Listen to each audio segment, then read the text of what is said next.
नवाज शरीफ साहब का कुर्सी आपको काला में दिखाएंगे, जो कि यकीनन ज़बरदस्त कुर्सी हैं। और इस कुर्सी में आज का बाब इख्तियार जो मियाँ साहब हैं, इनसे पूछेंगे कि कैसा लगा उनका ये कुर्सी।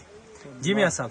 जनाब बात ये है कि जो वो कुर्सी है ना, वो बड़ी कांटों वाली कुर्सी है और ये बड़ी सुकून वाली कुर्सी है जहाँ पे हम बैठे हुए हैं।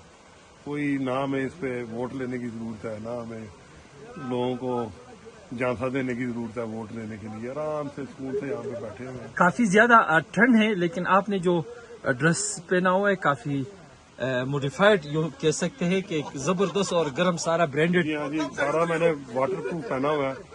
खुले आसमान के नीचे बर्फबारी में हम घूम फिर रहे हैं, वाटर प्रूफ है, कोई प्रॉब्लम नहीं हो रही। जी गर्म यहाँ भी है। मनीष, यहाँ टेम्परेचर जो है -10 से लेके 16 तक दिन को होता है। तो माशाल्लाह आप काफ़ी टाइम से इस कुर्सी पे बैठा हुआ है, तो लिहाजा आज का आप शहबाज शरीफ है, ठीक है, ये इस कुर्सी का। शुक्रिया जी, बहुत शुक्रिया। शुक्रिया जी, शुक्रिया। ये आप देख रहे हैं मियाँ साहब जो हैं। नाम आपका क्या, नाम बोल नाम मेरा शेख खालिद मंजूर है। शेख अली मंजूर, खालिद मंजूर। खालिद मंजूर। अच्छा, शेख और वरसान नहीं है, शेख अली मकसूद है।